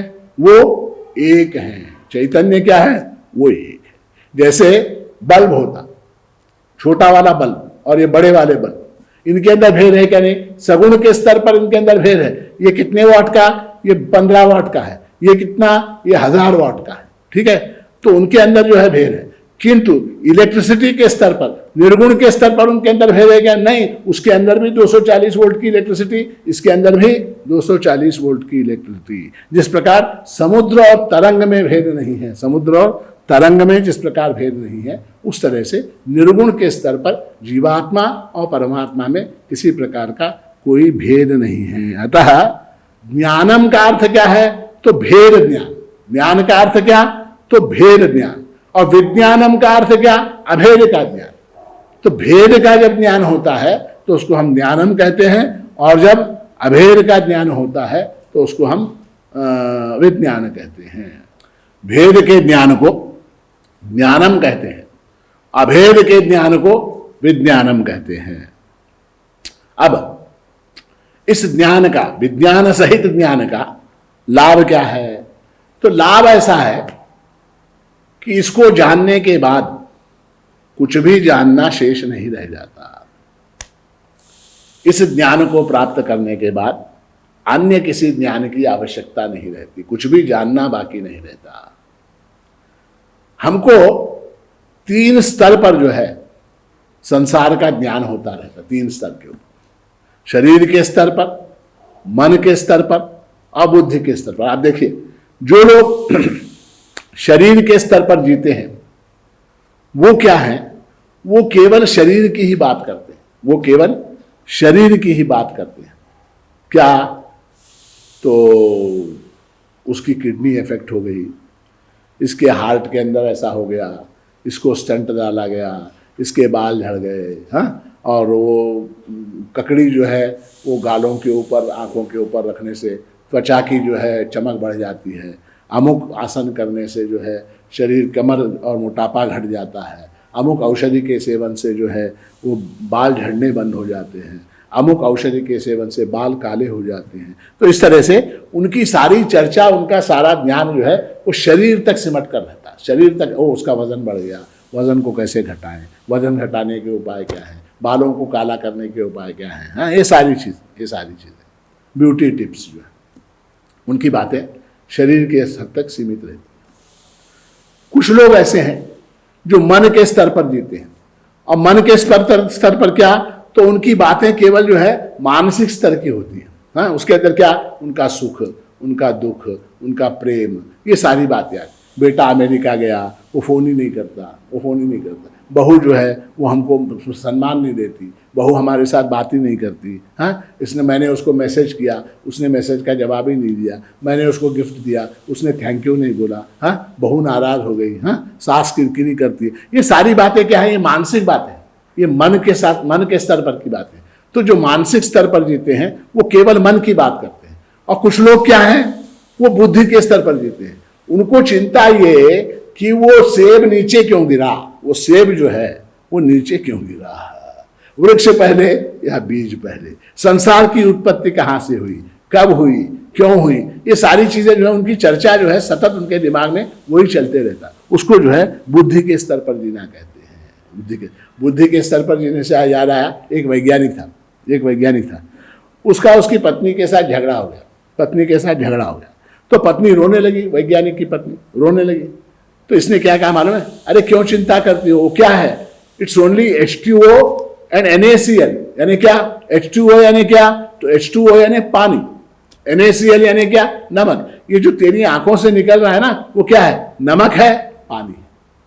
वही आदमी अगर मानसिक स्तर पर जीता तो क्या, वो जो उसकी पत्नी रो रही थी उसको समझाता, उसको बुझाता, उसको किसी तरह से उसका सांत्वना करने का प्रयास करता। शारीरिक स्तर पर अगर जीता, वो बोलता तो मेकअप ढल जाएगा, आंखों से आंसू निकल रहे हैं, यहाँ से तेरा मेकअप निकल गया, तो उसको फिर से पोंछ, फिर से पाउडर लगा। तो इस तरह से जो एक ही घटना जो है 3 स्तरों पर अलग अलग दृष्टियों से देखी जा सकती है। इसी का नाम संसार है। किंतु वेदांत जो है इन तीनों धरातलों पर समस्याओं का समाधान करता है, समस्याओं का निदान करता है। इसीलिए हमारे शास्त्र में कहा गया, भिद्यन्ते हृदय ग्रंथि छिद्यन्ते सर्व संशयः। एक सोने को जान लेने पर सारे आभूषणों का ज्ञान हो जाता है। एक मिट्टी को जान लेने पर सारे मिट्टी के जितने पात्र हैं उनका ज्ञान हो जाता है। एक जल तत्व को जान लेने पर जितने जलाशय हैं उन सबका ज्ञान हो जाता है। ठीक है, तो एक को जान लेने पर सबका ज्ञान हो जाता है। इसलिए भगवान कहते हैं, ज्ञानम तेहम सविज्ञानम इदम वक्ष्याम्यशेषतः यद ज्ञात्वा नेह भूयोन्यत ज्ञातव्यम अवशिष्यते। ज्ञातव्य जो है कुछ बचता ही नहीं है ज्ञातव्य यहां पर। अब ऐसा है कि साकार स्वरूप जो है परमात्मा का, उसके अंदर द्वैत होगा, और जो निर्गुण निराकार ऐसा स्वरूप है उसके अंदर अद्वैत होगा। जैसे जहां पर आकार होता है, क्यों ऐसा होता है, तो इसलिए ऐसा होता है कि जहां पर आकार होगा, जहां पर रूप होगा, वहां वस्तु मर्यादित हो जाती है, इसलिए उसको एक आकार है। जैसे ये डेस्क है तो आयताकार इसका आकार है, आयताकार, तो आकार आ गया तो ये मर्यादित होगी, ये वस्तु मर्यादित होगी। आकाश कैसा है? आकाश का कोई आकार नहीं, आकाश का कोई आकार नहीं, इसलिए कैसा है? वो निराकार है, उसका कोई रूप नहीं है। तो निर्गुण निराकार की कल्पना करना जो है वो अत्यंत कठिन है। क्यों? क्योंकि उसका कोई रूप नहीं। सगुण साकार जो है उसकी कल्पना करना आसान है, सुलभ है, सहज है। तो ऐसा है कि परमात्मा के स्वरूप को जानना हो तो हमको शुरुआत कहाँ से करनी पड़ेगी? द्वैत से करनी होगी। हमको शुरुआत कहाँ से? सगुण साकार से शुरुआत करनी होगी, अपरा प्रकृति से शुरुआत करनी होगी, और द्वैत से शुरुआत करके धीरे धीरे धीरे फिर हम अद्वैत की सीढ़ी तक पहुँचते हैं। जैसे स्कूल जाने वाला बच्चा होता, तो स्कूल जाने वाला बच्चा जो है वो रोता है, वो कहता है मैं नहीं जाऊँगा, स्कूल नहीं जाऊँगा, स्कूल नहीं जाऊँगा। तो फिर क्या? फिर माँ क्या करती है उस बच्चे की? उसको एक टिफ़िन कैरियर के अंदर उसको जो चीज़ें पसंद हैं, कोई समोसा है, कोई इडली वड़ा है, कोई कुछ कचौड़ी है, कुछ है, उसको जो पसंद है वो वस्तुएं जो हैं उसको डाल के डिब्बे के अंदर डाल के देती है और कहती क्या है, तू स्कूल जा और वहाँ इंटरवल में ये खा लेना। तो वो उसके मोह में, किसके? वो खाने का जो पदार्थ है, खाद्य पदार्थ है उस टिफ़िन के अंदर, उसके मोह के अंदर वो टिफ़िन लेकर स्कूल जाता है और स्कूल जाने के बाद वहाँ वो इंटरवल का इंतज़ार करता है। जब इंटरवल होता है तो उसको जो चीज़ पसंद है वो डिब्बे में से निकाल के खा लेता है। तो उसी तरह से ईश्वर के मार्ग में, परमात्मा के मार्ग में अगर किसी को लगाना है तो पहले उसको क्या? सगुण साकार का जो स्वरूप है उसका परिचय करवाना आवश्यक है, उसका परिचय करवाना आवश्यक है। और उसके बाद जब उसकी रुचि उसके अंदर हो जाती है, जब धीरे धीरे उसकी बुद्धि शार्प होने लगती है, उसकी बुद्धि तीव्र होने लगती है, उस समय उसके बाद जो है चित्त शुद्धि हो जाने के बाद फिर वो निर्गुण निराकार का आकलन करने के योग्य होता है। तो इसलिए शास्त्र में कहा गया है कि सगुण साकार की उपासना के बिना ईश्वर के स्वरूप का आकलन जो है असंभव है। ध्यान दीजिए मेरी बात पर। सगुण साकार की उपासना के बिना, सगुण साकार ईश्वर की भक्ति के बिना ईश्वर के स्वरूप का आकलन असंभव है, इट इज इम्पॉसिबल। किंतु निर्गुण निराकार की उपासना के बिना ईश्वर का स्वरूप का आकलन जो है वो अपूर्ण है, इट इज इनकम्प्लीट। तो क्या है? तो जिस प्रकार प्राइमरी स्कूल है, हाई स्कूल है, ठीक है, बिना प्राइमरी स्कूल गए हाई स्कूल जाना पॉसिबल है क्या? इट इज इम्पॉसिबल, वो असंभव है। किंतु बिना हाई स्कूल गए वो प्राइमरी स्कूल का एजुकेशन कंप्लीट है क्या? नहीं है। तो कंप्लीट कब होगा? जब हाई स्कूल में जाएंगे तभी कंप्लीट होगा। तो इसलिए क्या? सगुण साकार की उपासना के बिना ईश्वर के स्वरूप का आकलन इम्पॉसिबल है, असंभव है। और निर्गुण निराकार की उपासना के बिना ईश्वर के स्वरूप का आकलन अपूर्ण है, इनकम्प्लीट है। इसलिए भगवान कहते हैं यद ज्ञात्वा यह भूयः अन्य ज्ञातव्यम न अवशिष्यते। उसको जान लेने के बाद, जो ज्ञान और विज्ञान को जान लेने के बाद जो है फिर जानना शेष नहीं रहता, कुछ भी जानना शेष नहीं रहता। सारी सादा एजुकेशन कंप्लीट हो जाता, उसके बाद फिर कुछ जानने की आवश्यकता नहीं। मनुष्य की बुद्धि जो है वो मूलतः 3 प्रश्नों का उत्तर चाहती है। कौन से 3 प्रश्न? तो पहला प्रश्न, ये जगत क्या है? जगत क्या है? दूसरा क्या? मैं कौन हूं? कस्त्वम कोहम कुता आयातः। भगवान शंकराचार्य ने कहा कस्त्वम कोहम कुता आयातः कामे जननी को में तातः। तो मैं कौन हूं, कहां से आया, मेरी माता कौन है, मेरे पिता कौन है, ये जो स्वरूप का ज्ञान है, अपने स्वरूप के विषय में जो ज्ञान है उसके विषय में हमको प्रश्न है। तो ये जगत क्या है, मैं कौन हूं, और दूसरा तीसरा प्रश्न क्या, ईश्वर क्या है। जब तक इन 3 प्रश्नों के उत्तर नहीं मिल जाते तब तक हमारी जिज्ञासा शांत नहीं होती। इसलिए श्रुति में कहा गया कस्मिन्नु भगवो विज्ञाते सर्वमिदं विज्ञातम भवति। हे गुरु, ऐसा क्या है जिसको जान लेने के बाद सर्वमिदं विज्ञातम भवति, ये सारा जाना हुआ हो जाता है। मुंडक उपनिषद की श्रुति है। और इसमें कहा गया शौनको हवै महाशालो अंगिरसम विधिवत उपसन्न पप्रच्छ। शौनक नाम का ऋषि जो है वो अंगिरस नाम के ऋषि के पास गया। अंगिरस ऋषि कैसे थे? महाशाला, यानी क्या, बहुत बड़ा उनका गुरुकुल था, बहुत बड़े विद्वान थे। उनके पास गया। कैसे गया? विधिवत उपसन्ना, विधिवत तद विधि प्रणिपातेन परिप्रश्नेन सेवया। तो जो विधि है, समित पाणी होकर गया, विधिवत उपसन्न पप्रच्छ, वहां जाके उसने पूछा, तद विधि प्रणिपातेन परिप्रश्नेन सेवया उपदेक्षन्ते ते ज्ञानम ज्ञानिनस्तत्त्वदर्शिनः। पप्रच्छ, उसने पूछा, कस्मिन्नु भगवो विज्ञाते सर्वमिदं विज्ञातम भवति। हे भगवान, ऐसा क्या है जिसको जानने से ये सारा कुछ जाना हुआ हो जाता है। तस्मै स होवाच, वहां पर अंगिरस मुनि ने उससे कहा, किससे कहा? उस शौनक से कहा। क्या कहा? द्वे विद्ये वेदितव्ये, दो विद्याएं, द्वे विद्ये वेदितव्ये इति हस्म यद ब्रह्मविदो वदन्ति पराचैव अपराच, पराचैव अपराच। दो प्रकार की विद्याएं हैं। यद ब्रह्मविदो वदन्ति, ब्रह्म को जानने वाले इसको बताते हैं। क्या? एक को कहते हैं परा, एक को कहते हैं अपरा। दो प्रकार की विद्याएं। अब उसमें अपरा कौन सी? तत्रा परा, उसमें अपरा विद्या कौन सी? ऋग्वेदो, यजुर्वेदः, सामवेदो, अथर्ववेदः, शिक्षा, कल्पो, व्याकरणम, निरुक्तम, छंदो, ज्योतिषमिति। ये क्या है? ये सारी अपरा विद्या है, ये सारी अपरा विद्या है। इसको जान लेने के बाद शेष रह जाता है। ऋग्वेद को जानने के बाद यजुर्वेद शेष रहता है, यजुर्वेद को जानने के बाद सामवेद शेष रहता है, सामवेद को जानने के बाद क्या? अथर्ववेद शेष रह जाता है, शिक्षा को जानने के बाद कल्प शेष रह जाता है, कल्प को जानने के बाद व्याकरण शेष रह जाता है। तो इस तरह से ज्योग्राफी आपने जाने आगे पढ़ी, हिस्ट्री बच गई, हिस्ट्री को पढ़ा बायोलॉजी बच गई, बायोलॉजी को पढ़ा बॉटनी बच गई, तो जानना बाकी रहता है। अथ परा, उसके बाद क्या? परा विद्या। परा विद्या कौन सी? तत् अक्षरम अधिगम्यते, उस अक्षर ऐसे परमात्मा को पर जिसके द्वारा जाना जाता है उसको परा विद्या कहते हैं।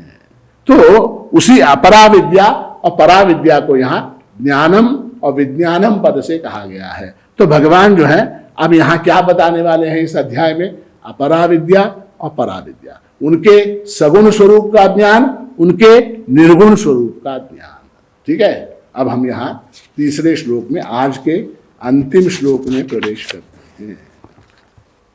मनुष्याणाम सहस्रेषु कश्चिद् यतति सिद्धये यततामपि सिद्धानाम कश्चिन्मां वेत्ति तत्त्वतः। मनुष्याणाम सहस्रेषु कश्चित् यतति सिद्धये, हजारों मनुष्यों में कोई एक वास्तविक सिद्धि के लिए प्रयत्न करता है। यतताम सिद्धानामपि कश्चिन् मां वेत्ति तत्त्वतः, और उन यत्न करने वाले सिद्धों में भी कोई एक ही मुझे तत्व से जानता है। अब ऐसा है, इस ज्ञान की और विज्ञान की भगवान ने पहले दो श्लोकों में बड़ी प्रशंसा की। अब इतना अगर महान ये ज्ञान है तो फिर सारे के सारे लोग इस ज्ञान के लिए प्रयत्न क्यों नहीं करते? ये प्रश्न है। भगवान जानते हैं कि अर्जुन के मन में ये प्रश्न आएगा, अर्जुन के मन में ये प्रश्न उठेगा। क्या प्रश्न उठेगा? कि यदि ये ज्ञान इतना श्रेष्ठ है, अपरा विद्या परा विद्या दोनों विद्याएं जो भगवान यहाँ इस 7वें अध्याय में बताने वाले हैं, वो अगर इतनी श्रेष्ठ हैं तो फिर हजारों लोगों की इसके अंदर रुचि होनी चाहिए। हम ये देखते हैं कि बहुत कम लोगों की इस विषय में रुचि है, बहुत कम लोगों की इस विषय में रुचि है। प्रमाण क्या? तो प्रमाण मान लीजिए किसी सिनेमा स्टार का, किसी हीरो का वगैरह कहीं कोई कार्यक्रम है किसी शहर में, किसी मैदान में, कितनी भीड़ जुटती है। किसी राजनेता का भाषण है, कितनी भीड़ जुटती है। कोई क्रिकेटर आ गया, कितनी भीड़ जुटती है। कोई मॉडल आ गई, तो मॉडल को देखने के लिए कितने लोग आ जाते हैं।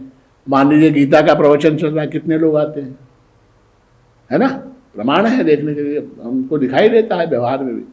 तो भगवान कहते हैं कि भगवान यहां पर जो है वास्तव में इस ज्ञान का महत्व बता रहे हैं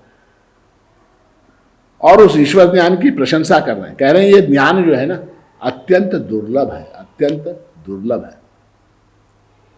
जब तक वस्तु की दुर्लभता का, यानी रेयरिटी, रेयर, अंग्रेजी में रेयर कहते हैं ना, आरे रेयर, तो जब तक वस्तु रेयर न हो तब तक उस विषय में रुचि नहीं होती लोगों की। उसे प्राप्त करने की रुचि भी जागृत नहीं होती। जैसे जो वस्तु दूसरे के पास नहीं है वो वस्तु मेरे पास होनी चाहिए। अब जैसे मेरा चश्मा, अब ये मेरा चश्मा, ठीक है। अब ये चश्मा क्या है, ये सबके पास होता है। 40 साल से ज्यादा जिनकी उम्र है उन सबके पास चश्मा होता है। किंतु अगर मैं ये कहूं इस चश्मे के अंदर कैमरा फिट है, इस चश्मे के अंदर क्या है, कैमरा है, कैमरा लगा हुआ है, और मैं ये चश्मा लगाकर जब किसी से बात करता हूं तो सामने वाला जो बोल रहा है वो सारा का सारा वीडियो इसमें रिकॉर्ड हो जाता है। ऐसा ये चश्मा है, ऐसा अगर मैं बोलूं तो लोग आके मुझसे, महाराज जी चश्मा आपने कहाँ से लिया, ये कितने में लिया, मुझको कहाँ मिलेगा, है ना। क्यों? क्योंकि ऐसा चश्मा मेरे पास होना चाहिए जो दूसरे के पास नहीं है ना। तो जो दूसरे के पास नहीं है वो मेरे पास होना चाहिए। ये क्या है? ये सामान्य मनोविज्ञान है, सामान्य साइकोलॉजी है, ह्यूमन साइकोलॉजी है। तो कृष्ण क्या है? कृष्ण जो है वो सबसे बड़े मनोवैज्ञानिक है और सबसे बड़े एडवर्टाइजिंग गुरु भी हैं। अपने ज्ञान की मार्केटिंग कैसे करनी है ये उनसे ज्यादा कोई नहीं जानता। इसलिए वो क्या कहते हैं कि ये अत्यंत दुर्लभ ऐसा ज्ञान है। Neighbours envy is owner's pride. हमने कभी देखा था टीवी के ऊपर एक टैगलाइन, एक एडवर्टाइजमेंट की, neighbours envy is owner's pride. क्या? तो ओनिडा टीवी, वो आता था ना ओनिडा टीवी का सिंह वाला आदमी, वो क्या बोलता था? नेबर्स एनवी यानी क्या? पड़ोसियों को जिसे देखकर जलन हो, और ओनर, ओनर कौन? मालिक, मालिक को जिसे देखकर गर्व हो और पड़ोसियों को जिसे देख के जलन हो, ईर्ष्या हो, वो क्या है? वो ओनिडा टीवी है। तो भगवान यहां कहते हैं कि अधिकांश लोग जो हैं जगत के वो अर्थ पुरुषार्थ के पीछे लगे हुए हैं। अर्थ पुरुषार्थ यानी क्या? पैसा कमाने के पीछे लगे हुए हैं, ठीक है। अधिकांश लोग, मान लीजिए 90% लोग, 90% लोग क्या, या कहिए 80% लोग, 80% लोग, 80% लोग क्या है? वो जो है अर्थ पुरुषार्थ के पीछे लगे हुए हैं, पैसा कमाने के पीछे। उनमें से कुछ एक 10% वो क्या? वो धर्म पुरुषार्थ के पीछे आते। 80% तो अर्थ और काम, बस पैसा कमाना, भोग भोगना, पैसा कमाना, भोग भोगना, पैसा कमाना, मजा करना, इसी में लगे हुए हैं। उनमें से एक 10-15% जो है, 10-12% वो धर्म पुरुषार्थ की ओर आते हैं, धर्म पुरुषार्थ की ओर आते हैं। और जो बचे हुए 4-5% हैं वही मोक्ष के लिए आते हैं। बहुत कम संख्या है लोगों की मोक्ष पुरुषार्थ में रुचि रखने वालों की। 90% तो अर्थ काम में लग जाते हैं, बचे हुए थोड़े जो है वो धर्म की ओर जाते हैं, और जो 2-4% बचे हुए हैं, 5% जो है वो मोक्ष की कामना करते हैं। लोगों का ऐसा है, लोग ये सोचते हैं कि अभी हमारी उम्र है क्या धर्म की, मोक्ष की बात करने की। हमारी उम्र किसकी है? हमारी उम्र खाने की, कमाने की, पैसा कमाने की, मौज करने की, मजा करने की, घूमने की, ऐश करने की, खाएंगे पिएंगे नाचेंगे आएंगे, और क्या, ऐसी हमारी उम्र है। देखेंगे जब उम्र होगी तो धर्म की बात करेंगे, जब उम्र होगी तब मोक्ष की बात करेंगे। उनका कहना ऐसा है, समुद्र की लहरें जब शांत हो जाएंगी तब मैं स्नान करूं। एक आदमी गया समुद्र में स्नान करने के लिए, तो क्या, जब समुद्र की लहरें, उसने कहा जब तक समुद्र की लहरें शांत नहीं होती मैं नहीं स्नान कर सकता, जब समुद्र की लहरें शांत होगी तब स्नान करूंगा। तात्पर्य क्या? समुद्र की लहरें शांत होंगी नहीं, ये स्नान करेगा, ठीक है। तो जो मोक्ष की इच्छा करते हैं ऐसे बहुत कम लोग हैं, बहुत कम लोग। उनमें भी उस मोक्ष का साधन क्या है इसका ज्ञान नहीं है। मोक्ष का साधन क्या है, ईश्वर ज्ञान को प्राप्त करने का साधन क्या है, ये इसका ज्ञान नहीं है। अब जिनको साधन का ज्ञान है, जिनको साधन का ज्ञान है, वो ऐसे ऐसे साधन करते हैं कि उठपटांग साधन करने लग जाते हैं।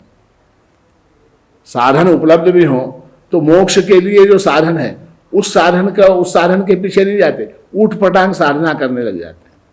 साधन क्या है मोक्ष के लिए? तो साधन जो है मोक्ष के लिए शास्त्र और गुरु का उपदेश, यही एकमात्र साधन है। शास्त्र, गुरु के मुख से शास्त्र का श्रवण मनन निधिध्यासन, इसके अलावा और कोई साधन नहीं है। अब ऐसों को गुरु मिलना मुश्किल, योग्य गुरु मिलना मुश्किल। गुरवो बहवः सन्ति शिष्य वित्तापहारकः, दुर्लभम सद्गुरुर्देवी शिष्य धृत्तापहारकः, ऐसा गुरु गीता में आया। अनेक गुरु हैं। गुरवो बहवः सन्ति, कैसे हैं? शिष्य वित्तापहारक, शिष्य के वित्त का अपहरण करने वाले अनेक गुरु हैं। दुर्लभम सद्गुरुर्देवी, भगवान जो है पार्वती से कहते हैं, हे देवी, सद्गुरु जो है, जो श्रवण मनन निधिध्यासन का अभ्यास करवाता है, ऐसा गुरु जो है वो दुर्लभ है। शिष्य हृत्तापहारक, शिष्य के हृदय का ताप हरने वाला। तो गुरु मिलना मुश्किल, तो उसमें से संख्या और छोटी हो गई। मोक्ष की इच्छा वाले कम, वो मोक्ष की इच्छा अगर हो भी गई तो साधन क्या है वो जानने वाले कम। साधन का अगर ज्ञान भी हो जाए तो अभी मोक्ष गुरु मिलना मुश्किल। गुरु भी अगर मिल जाए तो पुण्य के अभाव में शास्त्र समझ में नहीं आता। पुण्य के अभाव में शास्त्र समझ, गुरु जो बता रहा है वो समझने की बुद्धि की तीव्रता नहीं होती। तो ऐसा हो कि क्या हो जाता है, घटते घटते 1% पे आते हैं। 1% पे आते हैं। हजारों मनुष्यों में कोई एक, इसलिए भगवान कहते हैं मनुष्याणाम सहस्रेषु, हजारों मनुष्यों में एक। 1000 मनुष्यों में एक, यानी परसेंटेज कितना हुआ? 0.001% हुआ। तो मनुष्याणाम सहस्रेषु कश्चित यतति सिद्धये। हजारों मनुष्यों में से कोई एक जो है सिद्धि को प्राप्त करने का यत्न करता है। सिद्धि यानी क्या? मोक्ष को, परमात्मा स्वरूप को जानने का प्रयास करता है। और यतताम अपि सिद्धानाम, उन प्रयत्न करने वालों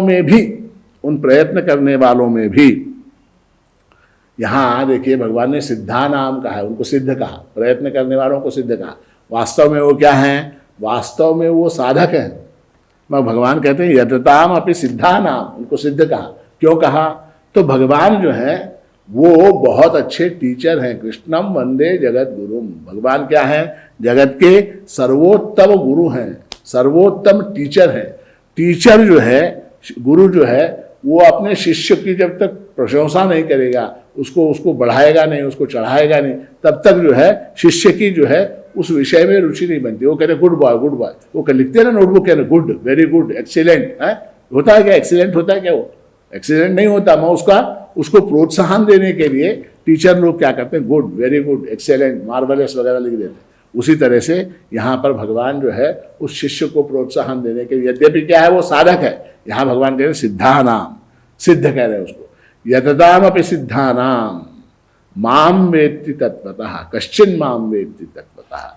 उन साधना करने वाले जो साधक हैं, जो मनुष्याणाम सहस्रेषु, हजारों में कोई एक है, वो उस सिद्धि को प्राप्त करने का प्रयास करता है। और उसमें भी जो है कश्चिन माम वेत्ति तत्वतः, उसमें से कोई एक जो है माम वेत्ति, मेरे स्वरूप को जानता है। किस प्रकार से?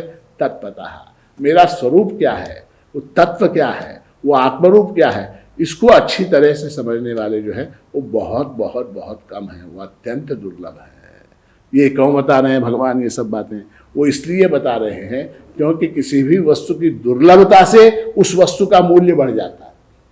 किसी भी वस्तु की दुर्लभता से उस वस्तु का मूल्य बढ़ जाता है। मैंने कहा ये एकमात्र चश्मा ऐसा है हिंदुस्तान में, एकमात्र ऐसा चश्मा है हिंदुस्तान में कि जिसके अंदर जो है कान में लगाने से बिस्मिल्लाह खा के शहनाई बजने लग जाती है। इसको मैंने कान में यहाँ लगाया तो यहाँ स्पीकर में बिस्मिल्लाह खा के शहनाई बजती है।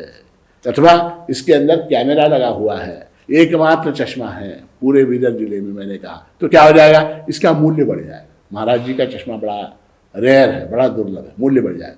तो ये जो ज्ञान है, ईश्वर के स्वरूप का जो ज्ञान है, इसका महत्व बताने के लिए, इसकी प्रशंसा करने के लिए भगवान कहते हैं मनुष्याणाम सहस्रेषु कश्चित् यतति सिद्धये यतताम अपि सिद्धानाम कश्चिन् माम वेत्ति तत्वतः। कोई एक जो है, हजारों में से कोई एक मुझको जानने का प्रयास करता है, उसमें से भी कोई एक, हजारों में से कोई एक जो है वो तत्वतः मेरे स्वरूप को जानता है। ऐसा दुर्लभ ज्ञान मैं तुझको देने वाला हूं हे अर्जुन, ऐसा दुर्लभ ज्ञान मैं तुझको देने वाला हूं। कब? तो कल से हम वो विषय प्रारंभ करेंगे। आज का हमारा समय यहाँ समाप्त होता है। कल हम आगे के श्लोक देखेंगे। भगवान जो ज्ञान और विज्ञान सहित जो उपदेश अर्जुन को देने वाले हैं, उस विषय में हम कल आगे का प्रवास करेंगे।